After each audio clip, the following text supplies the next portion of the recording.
Okay, we're back with level testing. And I know it seems like we just did it because we did, right? But we're moving the dates on level testing. We were doing it July and December. We're now going to do it September, March. Reason being is July and December are the two biggest months for vacations in the gym. So a lot of people who wanted to test weren't even in town. And a lot of times, even those who were had prior obligations those 2 months that made it challenging to get to here on a certain schedule to do those workouts or get in to make them up. So this should make it easier for those who want to test to see where they're at, right?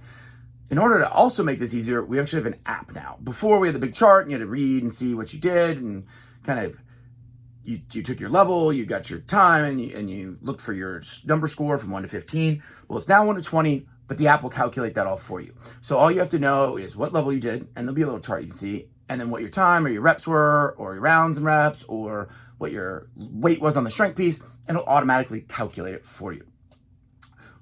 Once you've done one from each category, and we'll talk about the categories a little later, it simply will calculate your number score and also tell you what level you are. So it may tell you your level black or your level purple or whatever that is, right? But it'll automatically do all of that for you. Now, we've also added a couple levels here, right? What we found was most everyone was blue and purple, right? Not much outside of that. And inside blue and purple, then you had giant spreads in where those people were, and trying to make your way from purple to black is really tricky. That's a big jump. So in order to make it easier and kind of break people better into categories, we readjusted it. So now we've added green and red. So it's white, orange, green, blue, purple, red, black. So you've got 7 different levels now. This also allowed us to have more options as far as weight selection for workouts and things like that. So a lot of times there will be, like the first workout, there'll be 7 different weights to use, and it should make it easier for you to choose the appropriate weight that you can still do under the minimum work requirement and things like that. Now, we've also taken a few things away to kind of condense the testing down. There was a lot of stuff, and all that stuff is good to know, but it's not necessarily of crucial importance, right? So like the strength endurance is now just one complex. So this should make it a little easier to get the testing in. There's value in knowing the stuff we had, and we can test for deficiencies later. But for now, our important part is we can test strength endurance with just one thing. Most of the testing will take place on Monday, Wednesday, Friday, and then the long ones on Saturdays, right? You can plan accordingly. You can see both weeks on the sugar wad to kind of decide when you want to come and what works best for you. You need, like we said, one from each category. We added a power Metcon, which is basically sub 2 minutes, right?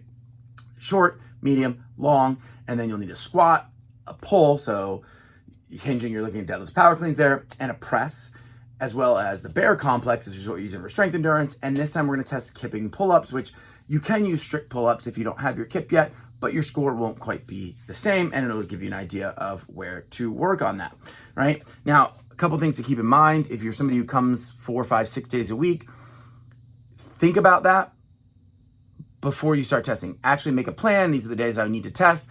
And on days where you're not testing, maybe treat those more as active recovery, especially those Tuesday, Thursdays where they're not tests at all, right? Come in, move, keep the weights light, keep your heart rate low, and understand that this 2 weeks is about figuring out where you're at, and you'll get the best kind of score if you do that. If you try to go hard 6 days and test, by the end of the testing, you're gonna be fried, right? So kind of keep that in mind as we go through this. Now, like I said, you need one from each category. If you do multiples, the app will average them for you. It figures that out. If you really want a true kind of snapshot of where you're at, the more you do, the better you'll get of that. So if you're looking for, hey, where do I need to improve? Doing multiple parts of each thing, if you're here for them, is fantastic for that. It may not give you the best score, but it might give you a better representation of where you're at and where you need to improve. Completely up to you. The requirement is one, right? If you do miss something, you can either make up that specific thing, or if you just want to get one done in, I've tried to put some stuff in there that's easy to make up, especially those shorter things where it's just a simple row. You pull out the erg and go for it. Where the long ones is a little trickier to do, but there's a half Murph, which requires 0 equipment. So you can find ways to make this up, right?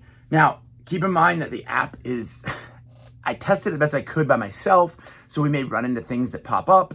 because it's just kind of on beta. So if you do have an issue with it or something doesn't seem to function right, let me know. There'll be a link to the app as well as a video on how to use it coming up, so it'll make it more simple. For now, record your stuff in SugarWOD so that you can go input it all at the end and get it done. All right, guys, if you have any questions, let us know.